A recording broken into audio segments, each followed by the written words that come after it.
Assalamualaikum warahmatullahi wabarakatuh. Waalaikumsalam warahmatullahi wabarakatuh. Bismillahirrahmanirrahim. Alhamdulillahi rabbil alamin. Wal 'aqibatu lil muttaqin. Wala 'udwana illa 'alal zalimin. Asyhadu an la ilaha illallah wahdahu la syarika lah. Wa asyhadu anna Muhammadan 'abduhu wa rasuluhu la nabiyya ba'dah. Allahumma shalli wa sallim wa barik ala sayyidina Muhammadin wa ala alihi wa ashabihi ajma'in. Subhanaka la ilma lana illa ma 'allamtana innaka antal 'alimul hakim. Wa tub 'alaina innaka antat tawwabur rahim. Wa la haula wa la quwwata illa billahil 'aliyyil 'azim. Rabbi shrah li sadri wa yassir li amri wahlul 'uqdatam min lisani yafqahu qawli. Amma ba'du. Hadirin jamaah salat maghrib Masjid Al-Jihad yang dimuliakan Allah. Pertama-tama terlebih dahulu kita sama-sama memanjatkan puji dan syukur kita kehadirat Allah Subhanahu wa taala, karena dengan limpahan rahmat, karunia, taufik dan hidayahnya Tuhan, sehingga kita kembali pada malam hari ini kita dapat melanjutkan kajian kita tentang ilmu fikih kitab Sabilul Muhtadin yang masih membicarakan tentang Kitabus Shaum, yaitu kitab yang membahas tentang hal-hal yang berkaitan dengan puasa. Diiringi dengan sholawat serta salam semoga terlimpahkan juga kepada junjungan kita Nabi besar Muhammad Sallallahu Alaihi Wasallam, pada keluarga beliau, sahabat, kerabat, zuriat, bahkan pengikut-pengikut beliau hingga yaumil qiyamah. Dan marilah kita sama-sama pulang berniat i'tikaf atau memperbahaginya dengan niat nawaitu an ta'kifa fi masjid sunnatan lillahi ta'ala. Sengaja saya akan i'tikaf di dalam masjid ini sunnah atasku karena Allah Ta'ala. Hadirin jamaah salat maghrib Masjid Al-Jihad yang dimuliakan Allah. Baiklah, kita akan lanjutkan. Qala al-mu'allif rahimahullah ta'ala nafa'ana bihi wa bi 'ulumihi fid dharain amin. Dan kalau tidak mempunyai harta peninggalan, maka tidaklah wajib mengerjakan salah satu dari dua hal yang dikemukakan di atas, tetapi hanya sunnah. Dan tidak boleh dan tidaklah memadai yang mengeluarkan fidyah itu orang lain yang di luar, ya, orang lain yang di luar dari keturunan keluarga, artinya bukan keturunannya, kecuali memang ada wasiat dari yang meninggal atau dengan izin keluarga yang meninggal. Ini kemarin ada orang meninggal, ya kan? Lalu ada mempunyai qada puasa. Sedangkan yang meninggal itu peninggalannya duitnya banyak yang ditinggalnya. ya kan? Nah maka wajib hukumnya mengkodokkan atau membayarkan fidyah puasa yang ditinggalkannya tadi dengan harta peninggalannya, ya, dengan harta peninggalannya.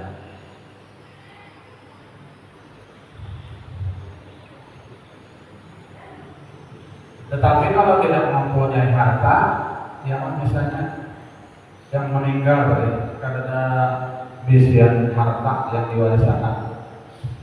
Nah, sedangkan dia ada mempunyai qada puasa, maka kada wajib membayarkan fidyah. Ya, kada wajib, hanya sunnah, Atau yang keluarganya tadi yang mengkodokkan puasanya, ya, keluarga di keturunannya, saudara atau anak saudara atau anaknya yang mengkodokkan puasanya yang ketinggalan.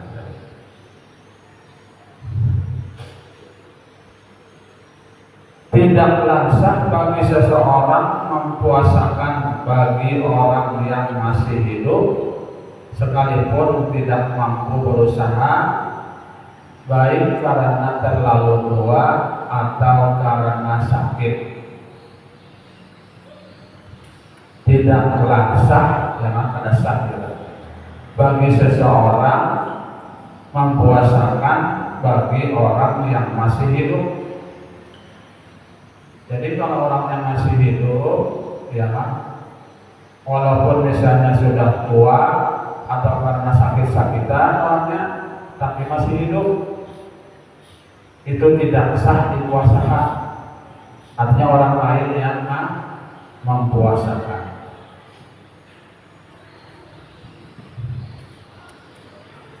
Disyaratkan bagi keluarga yang mempuasakan dan keluarga yang memberikan izin kepada orang lain bahwa yang mempuasakan atau yang memberi izin berakal dan mencapai usia balik orangnya, ya kan?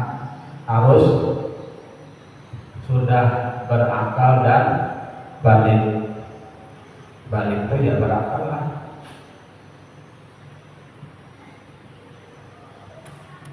Jadi yang misalnya anak-anak, mamanya lu belum bakal lagi belum balik, berarti ada memadai. Ya. Dikiaskan dengan syarat orang yang menghajikan orang lain bahwa yang menghajikan berakal dan balik. Ya kan? Dikiaskan dengan syarat orang yang menghajikan orang lain, misalnya menghajikan orang, jangan dibayar orang. Nah ini harus yang menghajikan itu orangnya balik berakal, pada tahu, pada bisa kalau masih anak-anak.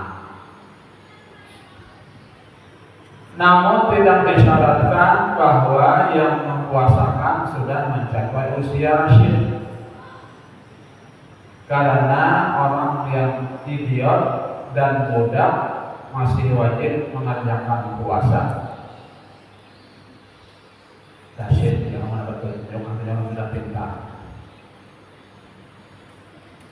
Kalau keluarga yang berakal dan balik enggan mengerjakan puasa bagi yang meninggal dan juga enggan memberi izin, atau yang meninggal tidak mempunyai keluarga, atau ada keluarga tetapi masih anak-anak, atau bila, apakah boleh hakim memberikan izin sebagai ganti keluarga atau tidak? Ini pertanyaan. Syekh Ibnu Hajar dan Syekh Ramli berbeda pendapat. Syekh Ibnu Hajar berkata dalam kitabnya Tuhfah bahwa hakim tidak boleh memberikan izin, tetapi kalau yang meninggal ada meninggalkan harta peninggalan, maka wajiblah fidyah dikeluarkan dari harta peninggalannya. Dan kalau tidak ada harta peninggalannya, maka tidak wajib apa-apa. Itu pendapat Syekh Ibnu Hajar, ya. Jadi misalnya orangnya meninggal tadi, lalu ada meninggalkan pokok puasa, sedangkan yang meninggal itu hartanya banyak yang ditinggalkannya, nah maka wajib hukumnya membayarkan fidyah dengan harta peninggalannya tadi. Si hakim, orang yang berkuasa, ya, orang yang menjadi pemimpin. Namun Syekh Rabi berkata di dalam kitabnya Nihayah bahwa hakim boleh memberikan izin kepada orang lain untuk mempuasakan bagi yang meninggal. Ini pendapat Syekh Rabi. Ya, presiden hakim boleh memberikan izin kepada orang lain untuk mempuasakan bagi yang meninggal. Siapa yang mempuasakan misalnya ini? Hakim boleh mengizinkan. Kalau yang di atas tadi itu hanya membayar fidyah. Nah, kalau yang meninggal tadi ada basian harta peninggalan.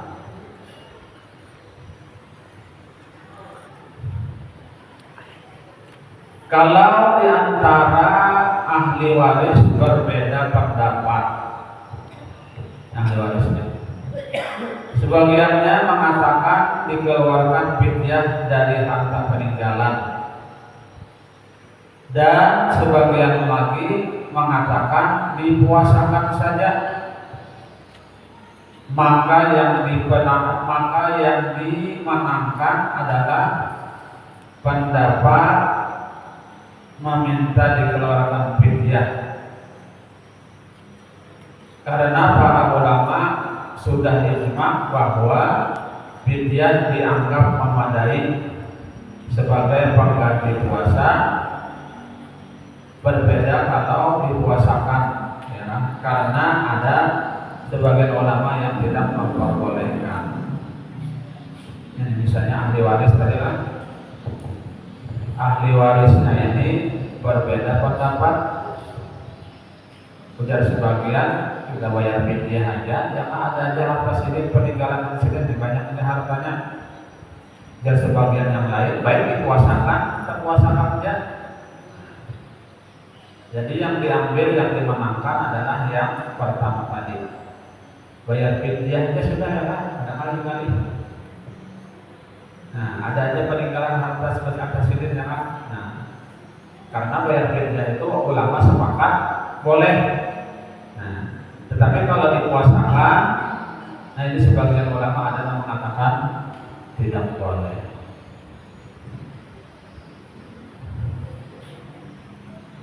Kalau terjadi ada beberapa orang ahli waris, namun tidak seorang jiwa pun yang mempuasakannya, maka hendaklah dikeluarkan fidyah yang diambil dari prosentasi bagian setiap ahli waris yang akan diterima oleh ahli waris. Dan boleh juga dipuasakan menurut jumlah harta, jumlah hari yang diperhitungkan, sehari satu mud yang dikerjakan oleh ahli warisnya.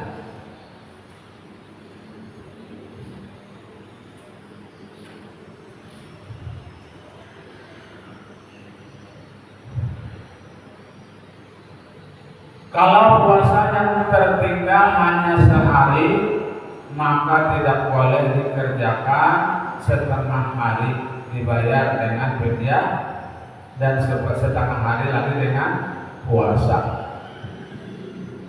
Nah, misalnya orang di kalau puasa ada sehari aja, ya kan. Lalu misalnya dipuasakan setengah hari, ya kan, dan dibayar fidyah setengah hari, nah itu mana boleh, tidak bisa.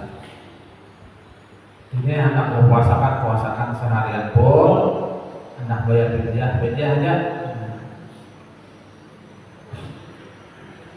Kalau seorang meninggal dan mempunyai qada sholat yang wajib atau i'tikaf wajib,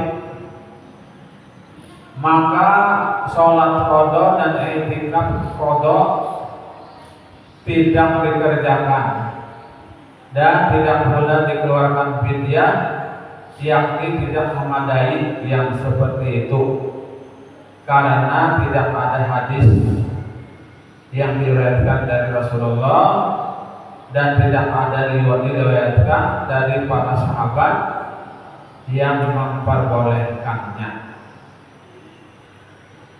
Ya, nah ini kalau ketinggalan orang, kalau ada ketinggalan qada sholat, misalnya orang yang meninggal lalu mempunyai qada sholat, artinya banyak ketinggalan sholat, berarti kan qada kan itu. Atau i'tikaf wajib, ini karena kalau dibayar fidyah ya ada boleh dibayar fidyah, karena Rasulullah kadang meriwayatkan hadis yang membolehkan puasa itu sholat itu dibayar dengan fidyah, jangan. Tetapi kalau puasa bisa dibayar dengan fidyah.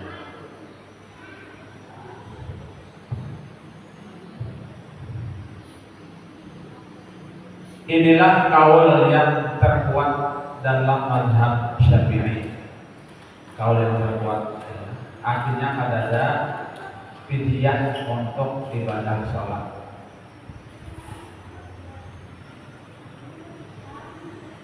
Tetapi mengganti i'tikaf, ada satu kaul dari Imam Syafi'i yang mengatakan boleh dikerjakan seperti puasa.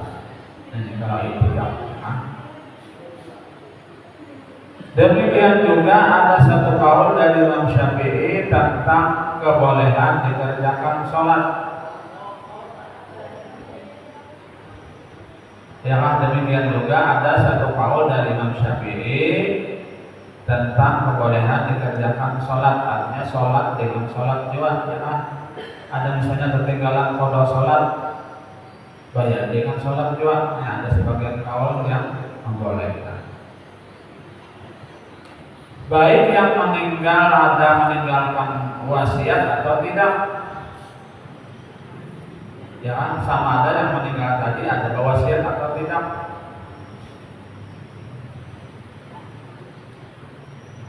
Kalau ini diriwayatkan oleh Ibnu Ubaidillah dari Imam Syafi'i,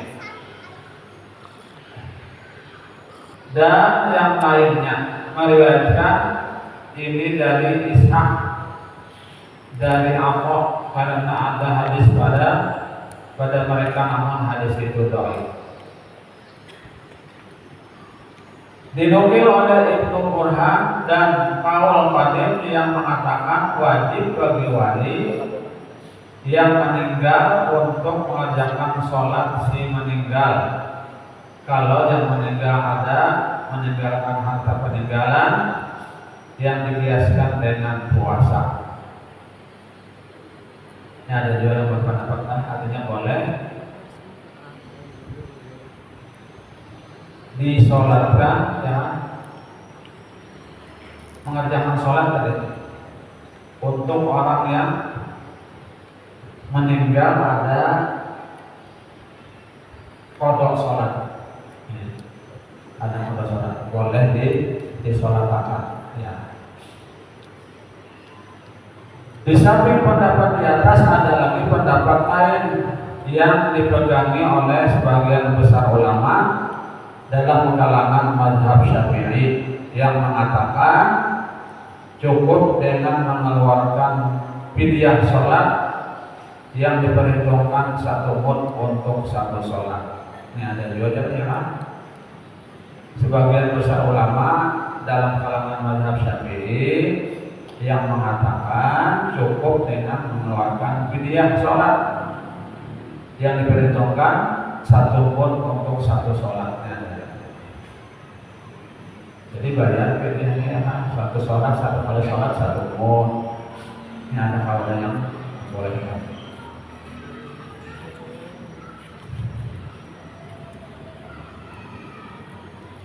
Oleh kebanyakan ulama mutaakhirin dari kalangan Syafi'i memilih salah satu dari dua kaul yang dhaif seperti yang diterangkan di atas, seperti yang dilaksanakan oleh Imam Subki yang melaksanakan kaul itu untuk sebagian keluarganya yang meninggal.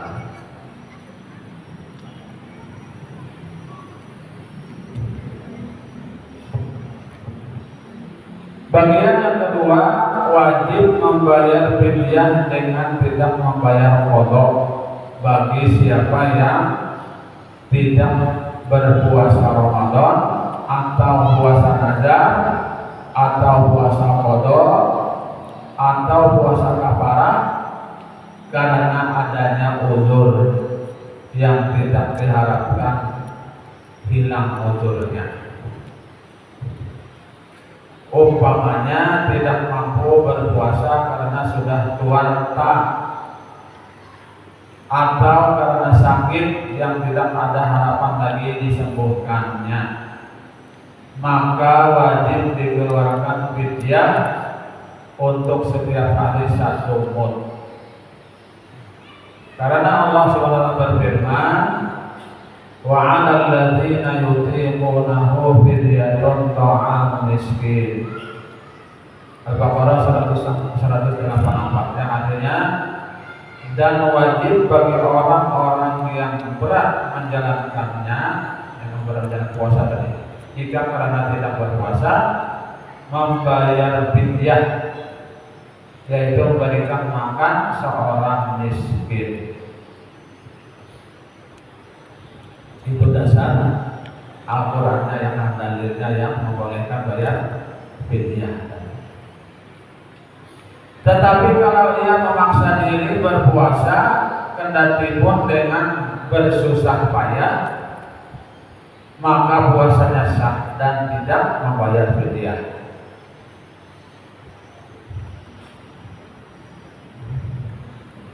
Kalau tidak mampu membayar fidyah karena miskin, maka terhapuslah kewajiban membayar fidyah, seperti terhapus kewajiban membayar zakat fitrah. Misalnya karena kau membayar fidyah, ya,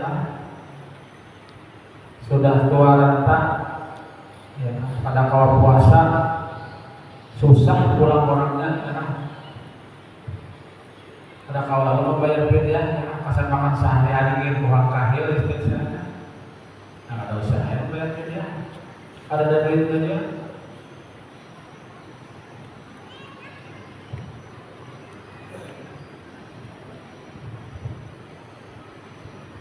Pendapat inilah yang diperkuat oleh Syekh Hajar bin Hajar di dalam kitabnya Tuhfah. Dia mengikuti pendapat Imam Nawawi di dalam kitabnya yang bernama Majmu'.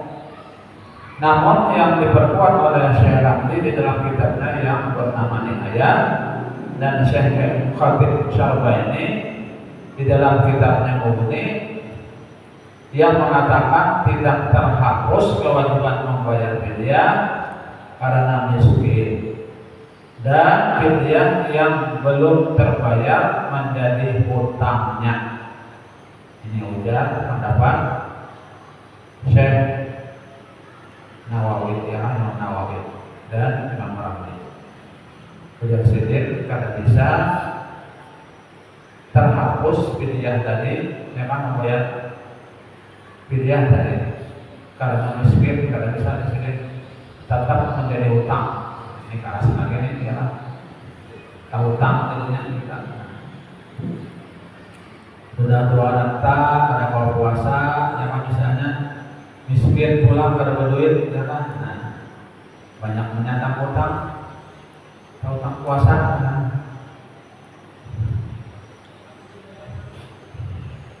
Kalau orang yang sangat tua dan orang yang sakit mampu mengeluarkan atau mampu mengerjakan puasa, maka tidaklah wajib mengqadha.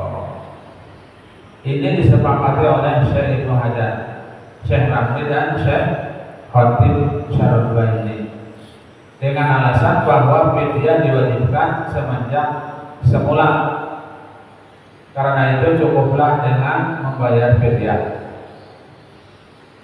Berbeda dengan orang yang telah tercapai syarat wajib haji namun dia tidak pergi haji, yang akhirnya meninggal, maka wajiblah dihajikan seperti yang akan diterangkan pada bagian haji yang akan datang.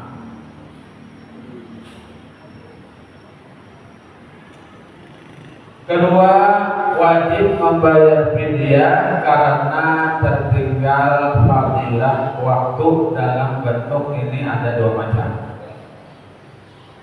Kedua, wajib membayar fidyah karena tertinggal fadilah waktu. Fadilah waktu. Dalam bentuk ini ada dua macam. Pertama, wanita yang hamil dan yang menyusui anak.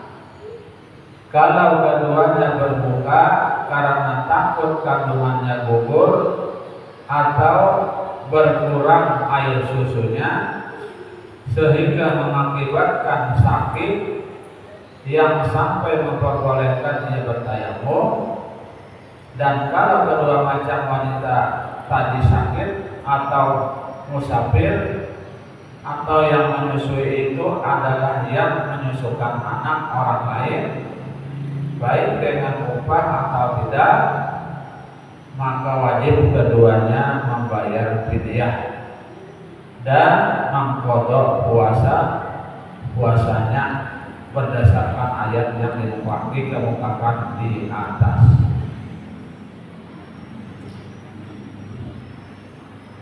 Dan kalau yang menyusukan itu tidak karena ragu tentang bilangan hari yang tertinggal, umpamanya berbuka 14 hari atau kurang dari 14 hari, lalu berbuka pada hari-hari berikutnya selebihnya, maka wajib atasnya fidyah. Diperbolehkan bagi wanita yang hamil dan yang menyusukan anak berbuka, dan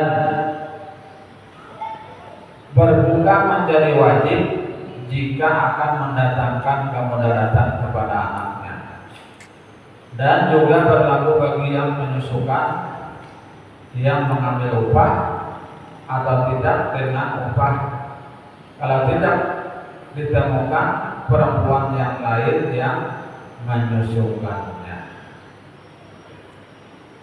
Jumlah fidyah tidak dihitung dengan banyaknya anak yang disusukan, yang berbeda dengan akikah. Dan kalau yang hamil atau yang menyusukan anak tadi dalam keadaan sakit atau musafir, keduanya boleh berbuka dengan niat mengambil rukhsah keringanan, baik karena sakit atau karena musafir, bukan karena takut mudarat yang menimpa anaknya, atau boleh juga dengan niat mengambil rukhsah keringanan karena kedua sebab tadi, yakni karena sakit atau safar perjalanan musafir, dan karena takut anaknya atau tidak dikasarkan sama sekali, maka tidaklah wajib fidyah bagi kedua wanita tadi. Berbeda kalau keduanya berbuka dengan niat mengambil rukhsah karena takut kepada mudarat yang akan menimpa anaknya saja, bukan karena sakit dan tidak pula karena musafir, maka wajiblah membayar fidyah seperti yang telah diterangkan dahulu.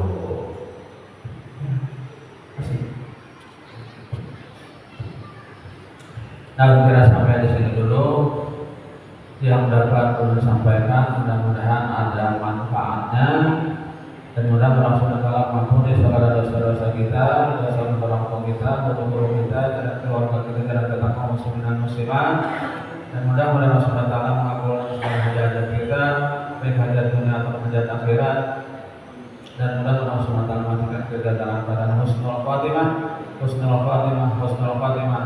Amin amin ya rabbal alamin. Subhanallah wa bihamdihi asyhadu an la ilaha illa anta astaghfiruka wa atubu ilaik. Wassalamualaikum warahmatullahi wabarakatuh.